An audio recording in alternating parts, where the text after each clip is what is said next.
Hi students, कैसे हैं आप लोग। मैं एल एम शर्मा फिर से आपका स्वागत करता हूं। आज हम लोग झारखंड के शासन व्यवस्था के अंतर्गत में नागवंशी शासन व्यवस्था को पढ़ेंगे।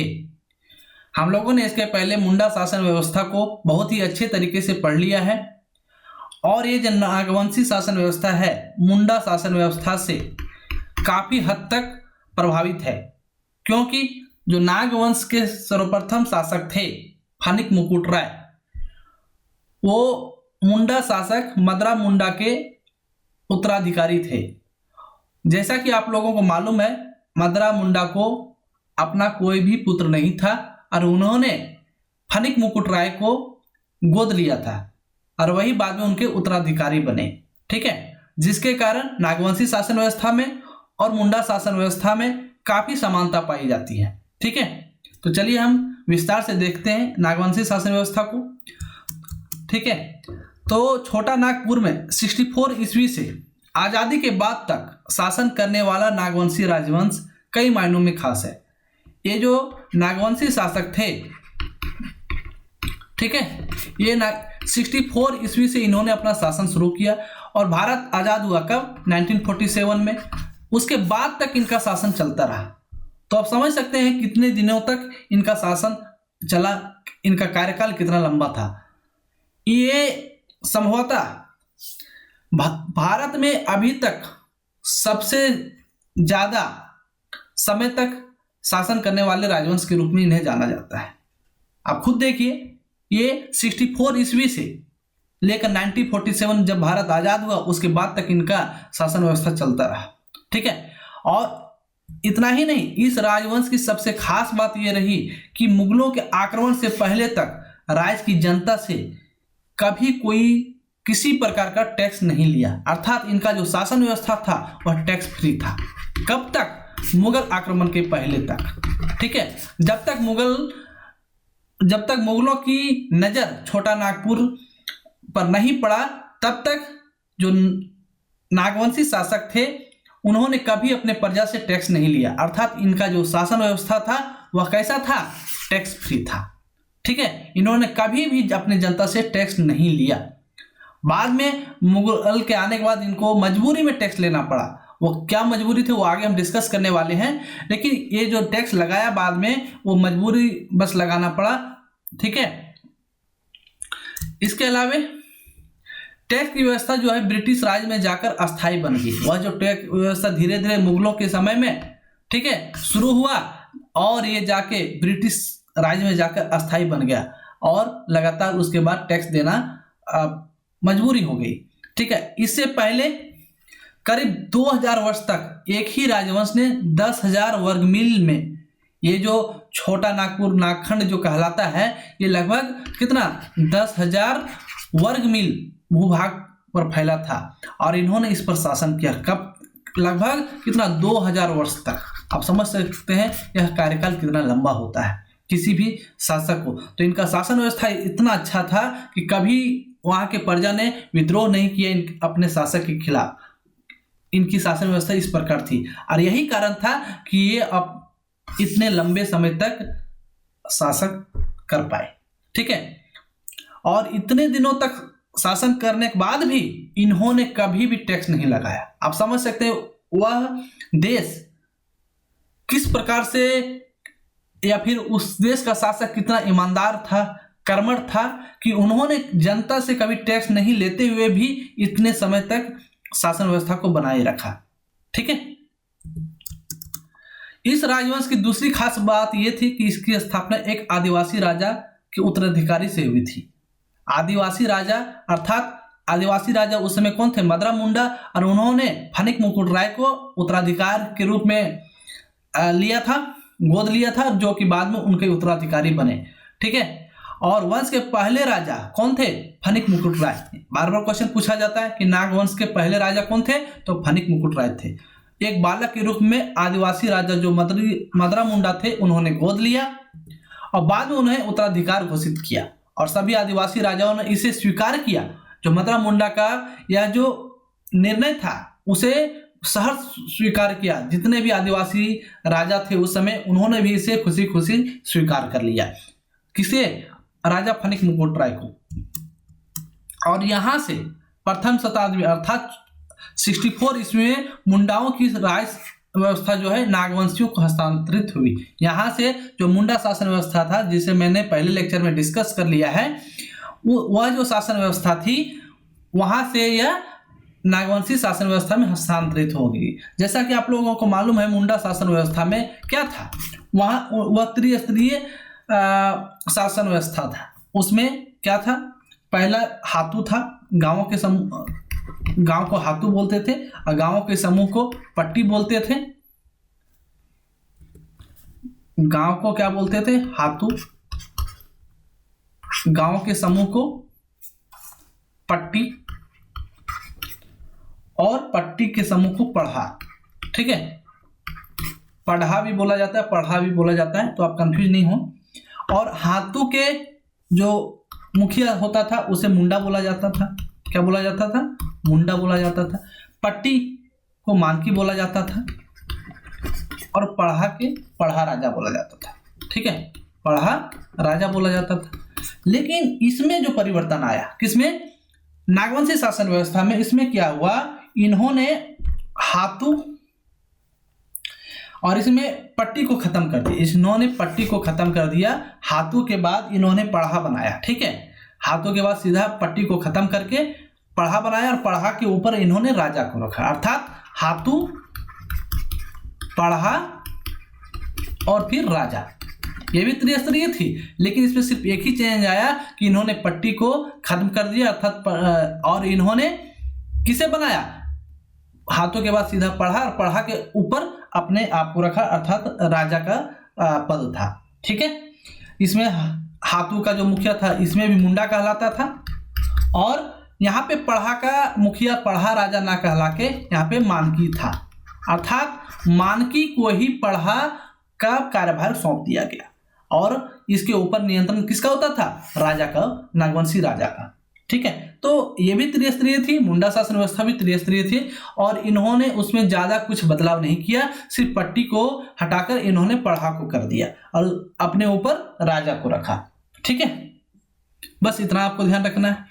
नेक्स्ट है, नागवंशियों के प्रथम राजा जो थे फणिक मुकुट राय ने पढ़ा व्यवस्था को समाप्त नहीं किया और ना ही कोई परिवर्तन किया, बल्कि इसे विस्तार देने का ही प्रयास किया। इसमें कोई परिवर्तन नहीं किया और ना ही इसमें इसको नुकसान पहुंचाने का कार्य किया, जबकि इन्होंने इसे और अच्छे से सुदृढ़ तरीके से विस्तार देने का कार्य किया।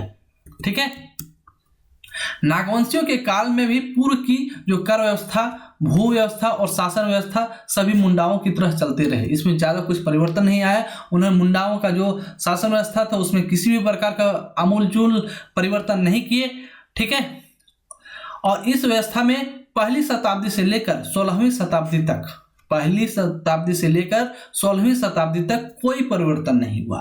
ठीक है, परंतु इस परंपरा में प्रथम प्रभावकारी हस्तक्षेप जो होता है मुगलों के आक्रमण काल से प्रारंभ होता है। अब मुगलों का आक्रमण कब होता है, 1585 ईस्वी में इस पर मुगलों की नजर पड़ती है।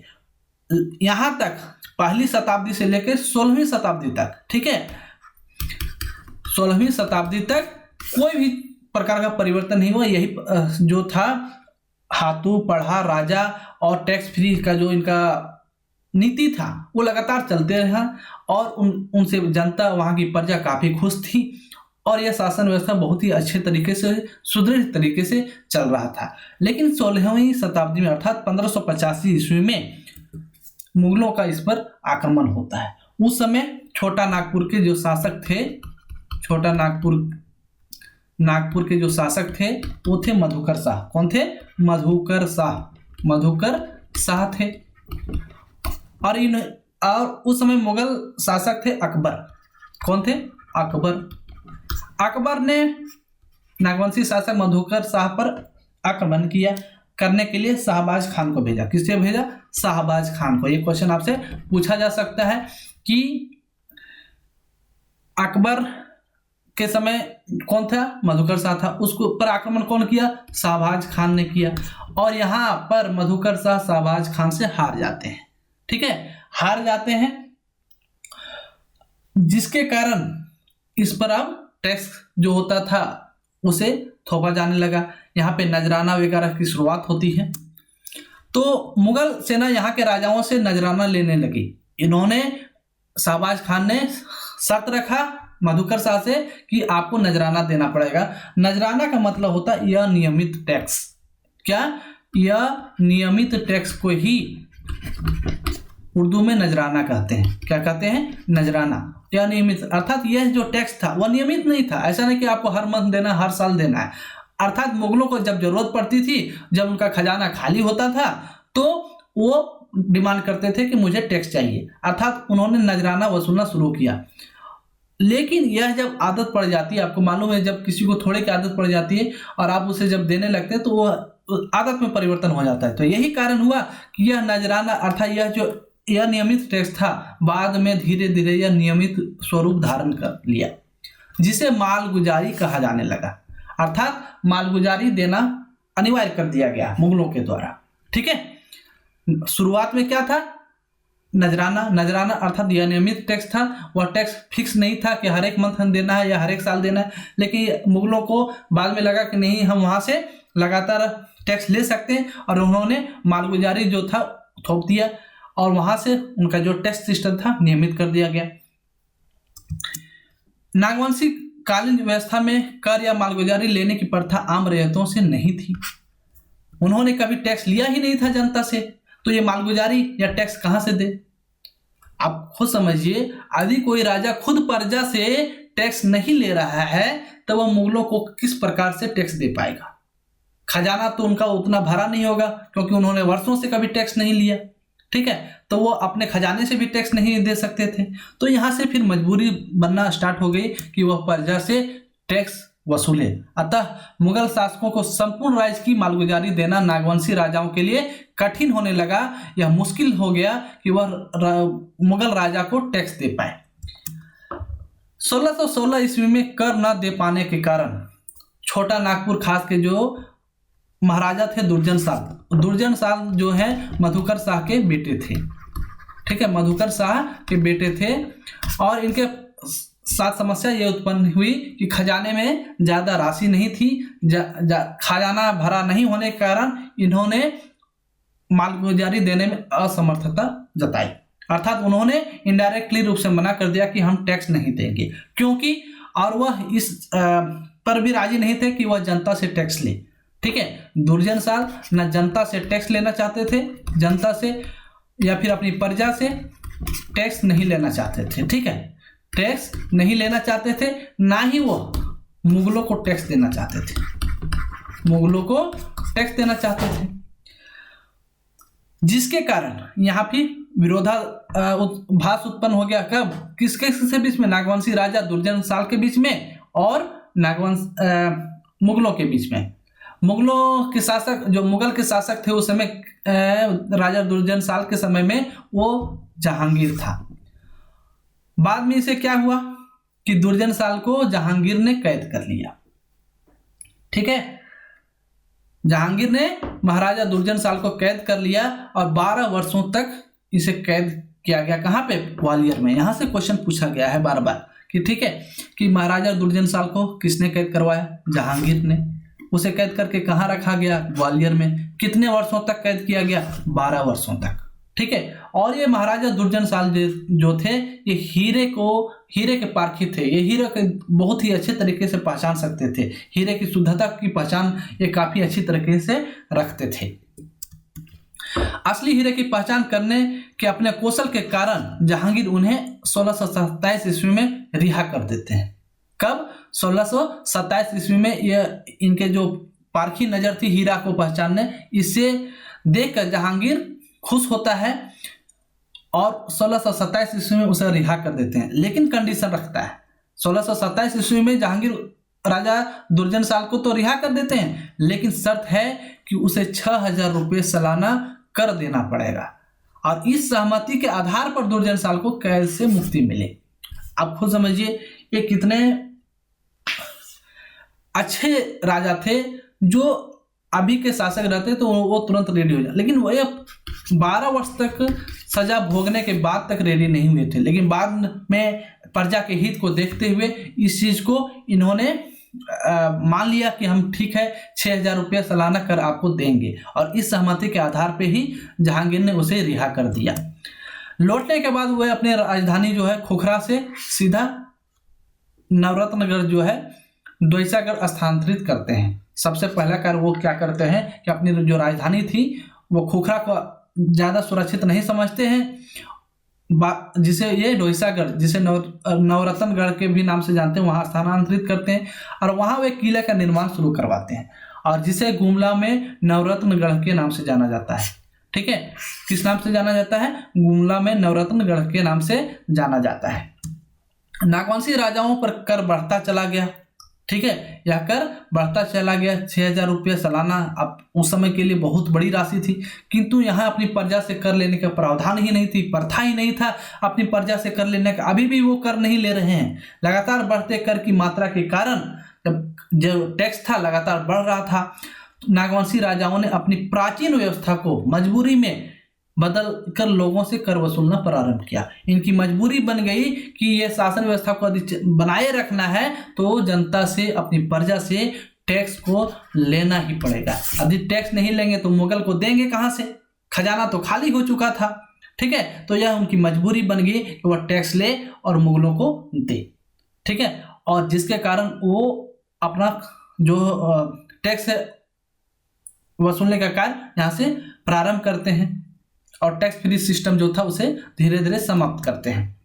नागवंशी राजाओं ने पढ़ा के प्रमुख मानकियों को भूमिहर कहा और मालगुजारी वसूलने का आदेश दिया। यहाँ पे जो अभी तक चलता आ रहा था, क्या चलता आ रहा था? पहले हाथू, जैसे मुंडा में क्या था? हाथू, देखिए फिर से मुंडा शासन व्यवस्था में हाथू था, उसके बाद पट्टी था और फिर पढ़ा था। बाद में नागवंशी राजा फणिक मुकुट राय ने पट्टी को खत्म करके यहाँ पे पढ़ा को रखा और यहाँ पे राजा को रखा और ये हाथों को रखा। बाद में जब ये टैक्स देना जब मजबूरी बन गई तो फिर से यहाँ एक परिवर्तन किया गया। ठीक है, यहाँ पे फिर से परिवर्तन होता है। और क्या होता है यहाँ पे परिवर्तन? कि ये पढ़ा को यहाँ पे खत्म करते हैं, पढ़ा को खत्म कर देते हैं और यहाँ पे भूमिहर को लगाते हैं। क्या?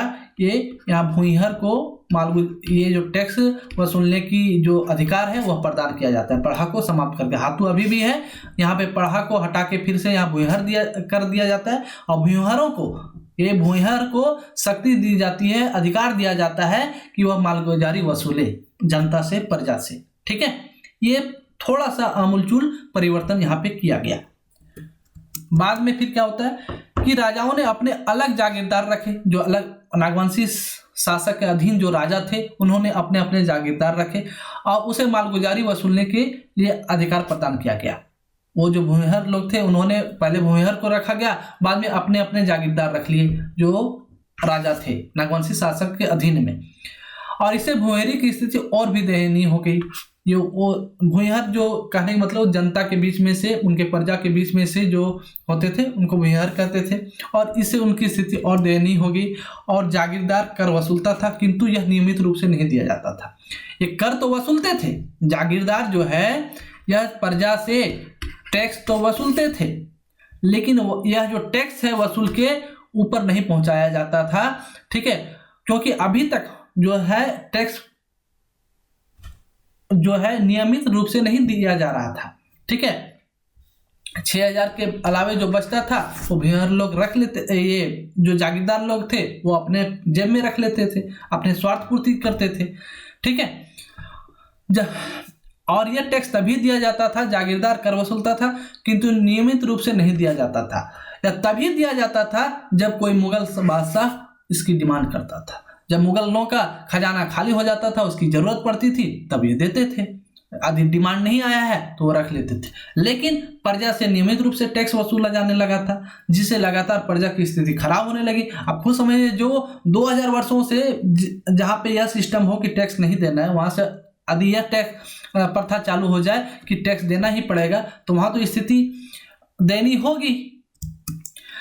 और इस अनियमित कर व्यवस्था को नजराना या फिर पेशकश कहा जाता था। क्या कहा जाता था, यह जो अनियमित व्यवस्था थी इसे नजराना या फिर पेशकश कहा जाता था, अर्थात यह एक अनिश्चित टैक्स सिस्टम था, इंडिफिनिट टैक्स सिस्टम था, जिसमें यह डिफिनिट नहीं था कि हर एक मंथ हर एक साल टैक्स देना है।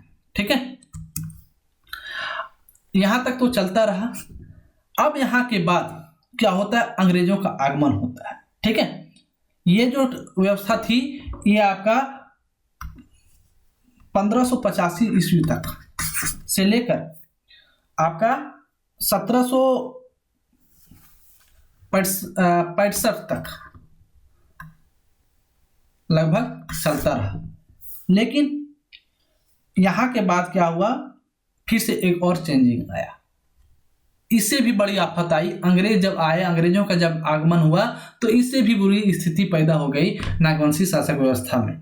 ठीक है, वो क्या हुआ कि आपको मालूम है कि 1764 में बक्सर का युद्ध होता है, बक्सर का युद्ध होता है जिसमें मुगलों की हार होती है। ठीक है, अंग्रेजों खाते मुगलों की हार होती है और बाद में उनको 1765 में क्या होता है, इलाहाबाद की संधि होती है। इलाहाबाद की संधि होती है, जिसमें इस संधि के तहत में अंग्रेजों को टैक्स वसूलने का अधिकार प्रदान किया जाता है मुगलों के द्वारा। ठीक है, और जब उनको टैक्स वसूलने का अधिकार मिल जाता है बंगाल में, भारत में और उत्तर भारत के जो भी क्षेत्र थे उस समय के, जब अधिकार दिया जाता है और उसी के अंतर्गत में आता था छोटा नागपुर नागखंड, तो यहाँ पे फिर क्या स्थिति पैदा हो गई कि इलाहाबाद की संधि होने पर 1765 में ये छोटा नागपुर जो है पटना काउंसिल के अंतर्गत में आ गया। किसके अंतर्गत में आ गया, पटना काउंसिल के अंतर्गत में आ गया। और 1773 में यहाँ तक जब उनको देख रहा है टैक्स सिस्टम को, जो टैक्स है खरीदने में या जनता से लेने में काफ़ी दिक्कत हो रही थी, जनता जो है टैक्स को सही समय पर चुकाना नहीं चाहती थी या फिर देना नहीं चाहती थी अंग्रेजों को, तो 1773 में जो है जीएस व्हिटली को एज ए कलेक्टर नियुक्त किया जाता है, सिर्फ टैक्स को कलेक्ट करने के लिए, टैक्स को वसूलने के लिए। तो अंग्रेजों का आगमन होता है। तो अंग्रेजों का आगमन मुगलों के बाद 1765 में होता है और बक्सर का युद्ध हारने के बाद 1765 में इलाहाबाद की संधि होती है और दीवानी मिल जाती है टैक्स वसूलने के। तो दीवानी मिलने के बाद क्या हुआ, ये लोग आते ही इस क्षेत्र को पटना काउंसिल के व्यवस्था के अंतर्गत में रख लेते हैं। पटना काउंसिल की व्यवस्था में फोर्ट विलियम के अधीन रखा जाता है। क्वेश्चन पूछा गया है कि छोटा नागपुर को अंग्रेजों ने किस काउंसिल के अधीन रखा था, तो पटना काउंसिल व्यवस्था के अधीन रखा था। ठीक है, और एसजी व्हिटली को 1773 में एसजी व्हिटली को प्रथम सिविल कलेक्टर नियुक्त किया जाता है, किंतु इसे भी कर संग्रह में सफलता नहीं मिलती है। एसजी व्हिटली को भी टैक्स कलेक्शन में जो सफलता है वह नहीं मिल पाता है। अंग्रेजों ने कर वसूलने के कई और तरीके अपनाए, किंतु उन्हें पूर्ण सफलता नहीं मिल पाई। वह अलग अलग तरीके अपना के देखे, उन्होंने शोषण करना शुरू किया और लेकिन फाइनली रूप से उनको सफलता नहीं मिली, तो उन्होंने एक नई चाल चली। फिर कर को नियमित वसूली के लिए 1793 ईस्वी में अस्थायी बंदोबस्ती के बहाने राजा महाराजाओं को जमींदार बना दिया गया। अभी तक क्या था, जागीरदारी चल रहा था। क्या चल रहा था, जागीरदारी। जागीरदारी का अर्थ मतलब ये, इसमें फ्लेक्सिबिलिटी होती थी। यदि आप किसी कारण से नहीं दे पाए कर को, तो आपकी मजबूरी को समझा जाता था। ठीक है, यदि आप रेगुलर टैक्स को नहीं भी चुका पाए तो आपकी मजबूरी को समझ लिया जाता था। लेकिन जमींदारी प्रथा जैसे ही लागू हुई तो इसमें आपको लठ बजा के देना ही पड़ेगा। आपके पास साथ किसी भी प्रकार का मजबूरी हो, आपसे वह नहीं समझा जाएगा। टैक्स देना है तो देना, अर्थात टैक्स देना यहाँ पे अनिवार्य कर दिया गया। ठीक है, और इसी के बहाने जितने भी राजा महाराजा थे उनको क्या किया गया, जमींदार बना दिया। ठीक है, जागीरदारी प्रथा जमींदारी प्रथा में बदल गई और यह एक महत्वपूर्ण परिवर्तन था। यह जो परिवर्तन था यह काफी इंपॉर्टेंट परिवर्तन था, एक तरह से सत्ता परिवर्तन टाइप का था। और इस व्यवस्था में प्राचीन काल से जो चली आ रही मुंडाओं एवं नागवंशियों की जो राज व्यवस्था थी वह समझ लीजिए एकदम समाप्त हो गई, क्योंकि उनकी जो व्यवस्था थी क्या थी, वह टैक्स फ्री था और यहाँ पे टैक्स देना अनिवार्य हो गया।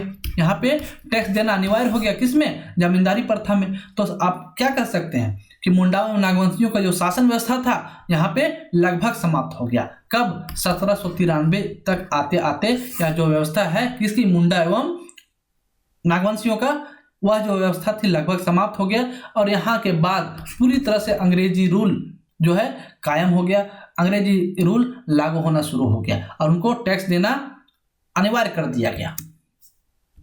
राजा महाराजा अंग्रेज के लिए कर वसूलने वाले माध्यम मत रह गए। जो राजा महाराजा उस समय थे उनका एक मीडियम के रूप में, मीडिएटर के रूप में बस रह गए। वो टैक्स को वसूलना है प्रजा से और अंग्रेज को देना है। बीच में जो राजा महाराजा थे उनको कुछ ज़्यादा फायदा नहीं हो रहा था, ना ही वो अपने मन की कुछ कर सकते थे। ठीक है, इसके बाद अंग्रेजों की विधि व्यवस्था की शुरुआत होती है। 1793 में ये जो अस्थाई बंदोबस्त किसने लागू किया था? लॉर्ड कॉर्नवालिस ने। आपको मालूम होगा लॉर्ड कॉर्नवालिस ने ही लागू किया था, कॉर्नवालिस ने लागू किया था। और यहाँ के बाद जो है टैक्स देना अनिवार्य कर दिया गया। नए नए कानून एवं नियम आने लगे जिसमें यहाँ के राजा महाराजा, मुंडा, मानकी, पढ़ा, पंचायत आदि धीरे धीरे समाप्ति की ओर बढ़ना शुरू हो गया, क्योंकि उनका कोई वजूद ही नहीं रहेगा। वो जिस लिए काम करते थे वो करने ही नहीं दिया जाता था। अंग्रेजी रूल पूरी तरह से हावी हो चुका था, तो उनका अस्तित्व ही, किसी भी संस्था का जो कार्य होता है उस कार्य से उसे विमुख कर दिया जाए, ठीक है, तो वह संस्था रहे या ना रहे उसका क्या मतलब बनता है? उसका कोई वर्चस्व ही नहीं रहेगा, उसकी कोई मर्यादा ही नहीं रहेगी, इंपॉर्टेंस ही नहीं रहेगा। तो यही कारण था कि उस समय जो यहाँ के राजा महाराजा थे, मुंडा, मानकी वगैरह जो था, सारे के सारे धीरे धीरे ध्वस्त होने लगे, विलीन हो गए और संपूर्ण देश के साथ साथ छोटा नागपुर भी अंग्रेजों के अधीन आ गया। ठीक है, संपूर्ण देश में यह स्थायी बंदोबस्त जो है पूरे भारत देश में लागू हो गया था और उसके साथ ही छोटा नागपुर में भी लागू हो गया, जिसके कारण यह अंग्रेजों के अधीन आ गया और नागवंशी राजाओं की राज व्यवस्था लगभग समाप्त हो गई। यहाँ क्या है? समाप्त हो गई। तो इस प्रकार नागवंशी शासक व्यवस्था यहीं तक था। तो इसमें क्या आपने देखा? सबसे पहले कि यह 64 ईस्वी से लेकर आपका 1585 तक जो था टैक्स फ्री था। क्या था? टैक्स फ्री था, कोई भी किसी भी प्रकार का टैक्स नहीं लिया गया था। ठीक है, फिर यहाँ पे 1585 में मुगलों का आक्रमण होता है। अकबर जो है शाहबाज खान को भेजता है, मधुकर शाह उससे हार जाते हैं और बदले में संधि के रूप में उसे नजराना देना पड़ता है। नजराना बाद में क्या होता है? धीरे धीरे यह फिर जहांगीर आता है जिसमें दुर्जन साल को कैद कर लेता है और 12 वर्ष की सजा के बाद फिर से इसे रिहाई कर दिया जाता है और बदले में क्या 6000 रुपया डिमांड की जाती है, इससे दिया जाता है। फिर बाद में क्या होता है? धीरे धीरे यह रेगुलर कर दिया जाता है। फिर 1765 में अंग्रेजों का आक्रमण होता है बक्सर की युद्ध के बाद और यहाँ पे फिर 1773 में अस्थाई बंदोबस्त लागू होता है। 1773 में जीएस व्हिटली आते हैं कर को कलेक्ट करने के लिए, लेकिन किसी भी प्रकार का उसको ज़्यादा सफलता नहीं मिल पाता है। फिर 1793 में अस्थाई बंदोबस्त लागू होता है लॉर्ड कॉर्नवालिस के समय में, और जिसके कारण जमींदारी प्रथा की शुरुआत होती है और धीरे धीरे जो राजा महाराजा, पढ़ा, मानकी वगैरह थे ये धीरे धीरे विलीन हो जाती है और जो भी संस्थाएं थे वह सिर्फ नाम मात्र की बन रह जाती है और पूरी तरह से अंग्रेजी रूल लागू हो जाता है, हावी हो जाता है। और जो वर्षों से यह जो पुरातन काल से नागवंशी शासन व्यवस्था, मुंडा शासन व्यवस्था का सम्मिश्रण चलता आ रहा था वह लगभग समाप्त हो जाता है। ठीक है, तो ये थी आपका नागवंशी शासन व्यवस्था। अब हम नागवंशी शासन व्यवस्था के कुछ फैक्ट हैं, यहाँ से भी क्वेश्चन पूछ लिए जाते हैं, उसके बारे में भी डिस्कस करते हैं। तो छोटा नागपुर खास के नागवंश के संस्थापन कौन थे? फणिक मुकुट राय। ये क्वेश्चन बार बार पूछा गया है। नागवंश का पूरे छोटा नागपुर में महत्वपूर्ण स्थान था। नागवंश की स्थापना कब हुई थी? 64 ईस्वी में हुआ था। नागवंशी राजाओं का संगठन का शासन पूरे छोटा नागपुर में 64 ईस्वी से लेकर देश की स्वतंत्रता के पूर्व तक चलता रहा। नागवंश संसार में सर्वाधिक लंबे काल तक पूरे संसार में शासन करने वाले गिने चुने राजवंशों में से एक था। इनके शासन आप खुद देखें कि यह 64 ईस्वी से इन्होंने अपना शासन करना शुरू किया जो कि आज़ादी तक चलता रहा। नागवंश के संस्थापक जो है फणिक मुकुट राय का विवाह पंचायत के राजघराने में हुआ था। ये पूछा गया क्वेश्चन कि नागवंशी शासक फणिक मुकुट राय का विवाह किस घराने में हुआ था, तो पंचायत के राजघराने में इनका शादी हुआ था, विवाह हुआ था। फणिक मुकुट राय ने पंचायत के राजा की मदद से क्योझर नरेश को पराजित किया। ठीक है, किसकी मदद से क्योझर नरेश को पराजित किया? पंचायत के राजा जो उनके ससुर थे, उनके जैसे पंचायत के राजघराने जो पंचायत के राजा थे उनकी बेटी से इन्होंने शादी किया था और उन्हीं की मदद से ये क्योझर के नरेश को पराजित किया। फणिक मुकुट राय के राज्य में कितने परगने थे? 66 परगने थे और 22 घटवारी, 18 दोयसागढ़, 18 खोखरा और 8 जर्चीगढ़। ये उस समय जो है बंटवारे का यह प्रारूप था। पहले परगना में बांटा जाता था, फिर घटवारी में, फिर दोयसागढ़ में, फिर खोखरा और फिर जर्चीगढ़ में। तो 46 परगने थे, 22 घटवारी था, 18 दोयसागढ़ थे, 18 खोखरा था और 8 जर्चीगढ़ था। फणिक मुकुट राय ने रांची के निकट सुत्याम्बी को अपनी राजधानी बनाया। क्वेश्चन पूछा गया कि फणिक मुकुट राय ने कहाँ पे अपनी राजधानी बनाई थी? सुत्याम्बी को इन्होंने सबसे पहले अपनी राजधानी बनाया एवं वहां एक सूर्य मंदिर का निर्माण भी करवाया। कौन? फणिक मुकुट राय ने। तो आपसे क्वेश्चन पूछा जा सकता है कि रांची के निकट जो सूर्य मंदिर है उसका निर्माण किसने करवाया है? तो फणिक मुकुट राय ने। फणिक मुकुट राय के बाद क्रमशः मुकुट राय, मदन राय, प्रताप राय आदि शासक बनते हैं और प्रताप राय द्वारा राजधानी सुत्याम्बे से चुटिया बदल दिया जाता है। पहला फणिक मुकुट राय के समय में कहाँ था? सुत्याम्बे से चुटिया किसने किया? प्रताप राय ने। ठीक है, तो आपसे क्वेश्चन पूछा जा सकता है कि सुत्याम्बे से चुटिया राजधानी स्थानांतरित किया गया था किसके द्वारा? तो प्रताप राय के द्वारा। ठीक है, भीमकर्ण प्रथम शासक थे जिन्होंने राय के स्थान पर कर्ण की उपाधि धारण की। यहां तक राय जो उपाधि है चलता रहा था, फणिक मुकुट राय से लेकर भीमकर्ण तक जो है राय चल रहा था। और भीमकर्ण पहले नागवंशी शासक थे जिन्होंने भीम राय के जगह पे भीमकर्ण की उपाधि, यहां से कर्ण की ये जो उपाधि है की शुरुआत होती है। ठीक है, और यह इसलिए किया था कि ये भीमकर्ण ने कलचुरियों पर विजय पाया था और इसी विजय के उपलक्ष्य में इन्होंने कर्ण की उपाधि धारण की। यह कर्ण जो है कलचुरियों पर विजय का द्योतक था। आपसे पूछा जा सकता है कि कर्ण की उपाधि क्यों धारण किया गया? तो क्योंकि उन्होंने कलचुरी वंश के शासक पर विजय प्राप्त किया था। भीमकर्ण के शासन काल में सरगुजा के रक्सेल शासक ने आक्रमण किया, लेकिन ये काफी प्रतापी राजा थे और भीमकर्ण ने रक्सेल राजा को बरवा की लड़ाई में पराजित कर दिया। बरवा में लड़ाई हुई कहाँ? सरगुजा के रक्सेल शासक और भीमकर्ण के बीच में, जिसमें से रक्सेल राजा की हार हुई और वहां पे बुरी तरह से भीमकर्ण ने उसे पराजित कर दिया। रक्सेलों की पराजय से नागवंशी राज्य की सीमा जो है गढ़वाल राज्य की सीमा तक फैल गई। यहाँ पे जब रक्सेल वंश की पराजय होती है तो नागवंशी राज्य की जो विस्तार है, सीमा का विस्तार गढ़वाल राज्य तक बढ़ जाता है। भीमकर्ण द्वारा रक्सेलों से प्राप्त एक मूर्ति होता है जिसे वासुदेव की मूर्ति है और यह काफी उल्लेखनीय है, इसलिए एग्जामिनेशन पॉइंट ऑफ व्यू से भी यह काफी इंपॉर्टेंट है। ठीक है, इसे आप ध्यान में रखिएगा कि भीमकर्ण द्वारा रक्सेलों से वासुदेव की मूर्ति प्राप्त हुआ था। ठीक है, किसकी मूर्ति प्राप्त हुआ था? वासुदेव की मूर्ति प्राप्त हुआ। भीमकर्ण ने चुटिया के स्थान पे खोखरा का निर्माण राजधानी के रूप में किया। इसके पहले क्या देखे थे कि प्रताप राय ने सुत्याम्बे से चुटिया बनाया और फिर भीमकर्ण ने चुटिया से खोखरा को राजधानी बनाया। तो अभी तक कितने राजधानी हो गया? सुत्याम्बे 1, चुटिया 2 और यहाँ से चुटिया फिर खोखरा का निर्माण होता है और ये कौन करते हैं? भीमकर्ण करते हैं।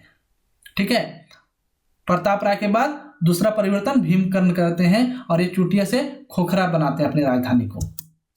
भीम सागर का निर्माण भीमकर्ण ने कराया जो आज भी विद्यमान है और इन्हीं के नाम पर इस सागर का नाम भीम सागर पड़ा। तो भीम सागर का निर्माण किसने करवाया? भीमकर्ण ने करवाया। 15वीं शताब्दी के प्रारंभ में शिवदास कर्ण एक महत्वपूर्ण नागवंशी शासक होते हैं और इन्होंने गुमला स्थित जो हापा मुनि मंदिर है उसका स्थापना करवाते हैं। ठीक है, तो आपसे पूछा जा सकता है कि हापा मुनि मंदिर जो है गुमला में कहाँ पे स्थित है? गुमला में स्थित है। किसने इसका करवाया था? तो शिवदास कर्ण ने करवाया था। शिवदास कर्ण ने हापा मुनि मंदिर का निर्माण गुमला में करवाया था। कब करवाया था? तो 15वीं शताब्दी में। दिल्ली सल्तनत के लोधी वंश के जो है समकालीन नागवंशी राजाओं के नाम प्रतापकर्ण, छत्रकर्ण और विराटकर्ण, ये तीनों शासक जो हैं दिल्ली सल्तनत जो लोधी वंश के समय इनके समकालीन थे। लोधी वंश के समकालीन कौन थे नागवंशी शासक? प्रतापकर्ण, छत्रकर्ण और विराटकर्ण। ठीक है। ऐसा माना जाता है कि जो वैष्णव संत चैतन्य महाप्रभु, इन्हें विष्णु का भी अवतार माना जाता है। ठीक है। नागवंशी राज के पंच परगना क्षेत्र में कुछ दिनों के लिए रुके थे और जनजातियों के अपने मत का प्रचार किया था। यहाँ पे वो अपने मत का प्रचार किए थे, प्रवचन दिए थे, काफी दिनों तक यहाँ पे वो रुके भी थे। नागवंशी शासक दुर्जन शाह ने राजधानी नवरत्नगढ़ या डोईसागढ़ में बनाया एवं 5 मंजिला इमारत का निर्माण करवाया। आप यहाँ फिगर में देख सकते हैं 1, 2, 3, 4 और 5, ये 5 मंजिला इमारत है और इसका जो निर्माण है दुर्जन शाह ने करवाया था। ठीक है। जब वो जहांगीर उसे रिहाई किए थे तो उन्होंने सबसे पहला क्या किया था? अपनी राजधानी नवरत्नगढ़ से सुत्याम्बे से बदल के नवरत्नगढ़ अर्थात डोईसा किया था और यहाँ पे उन्होंने 5 मंजिला भवन का निर्माण करवाया। नागवंशी राजा विभिन्न स्थलों की राजधानी बनाकर आधुनिक काल तक शासन करते रहे। वो जो राजधानी बदलते थे अपनी स्थिति और परिस्थिति के अनुसार देखकर बदलते थे। यदि उनको लगता था यहाँ पे राजधानी अब ज़्यादा सुरक्षित नहीं है तो वो अपनी राजधानी को एक सुरक्षित स्थान पे शिफ्ट कर देते थे और यही कारण था कि वो काफ़ी लंबे समय तक शासन लगातार बनाए रख पाए। ठीक है। किसी भी देश शासक पर हमला होता है तो सबसे पहले उसके राजधानी पर हमला किया जाता है। यदि राजधानी यदि कब्जे में आ जाती है तो ऐसा माना जाता है उनका पूरा शासक जो है शासन प्रशासन उसके अधीन में आ जाता है, अर्थात उनके पूरे जहाँ तक उनका सीमा है वहाँ तक उस जो है अधिकार करने वाले शासक का अधिकार हो जाता है। सुत्याम्बे नागवंश की प्रथम एवं राजधानी जो है सुत्याम्बे नागवंश की प्रथम राजधानी रातूगढ़ और रातूगढ़ अंतिम राजधानी माना जाता है। ठीक है। सुत्याम्बे नागवंश की प्रथम, आपसे पूछा जाए कि नागवंश की प्रथम राजधानी क्या था? सुत्याम्बे, और अंतिम राजधानी जो है रातूगढ़ है। ठीक है। प्रथम कौन? सुत्याम्बे फणिक मुकुट राय के समय में, और अंतिम राजधानी जो है रातूगढ़ है। किसकी? नागवंशी शासक का। नागवंशी राज की राजधानियों का क्रम किस प्रकार हो जाएगा? सुत्याम्बे, फिर चुटिया, फिर खोखरा, फिर दोयसा, फिर पालकोट, भैरव एवं रातूगढ़। ये क्रम है राजधानी का, इसे आप ध्यान में रखेंगे। आपसे मिलान में दिया जा सकता है या क्रम में पूछा जा सकता है कि इनमें से सही क्रम क्या है। आपको ये राजधानी के नाम दे देंगे, आपसे पूछा जा सकता है कि इनको क्रम में सजाइए। तो यदि आप ये ध्यान में है तो बहुत आसानी से इसे सॉल्व कर पाएंगे। और मैं आपको कुछ फिगर दिखाना चाहता हूँ। ये नवरत्नगढ़ के जो 5 मंजिला बनाया था राजा दुर्जन शाह ने, अभी उनकी स्थिति इस प्रकार से हो गई है। ठीक है। तो इस प्रकार नागवंशी शासन व्यवस्था में इतना ही। फिर मिलते हैं अगले लेक्चर के साथ। तब तक के लिए जय हिंद, जय भारत, थैंक यू।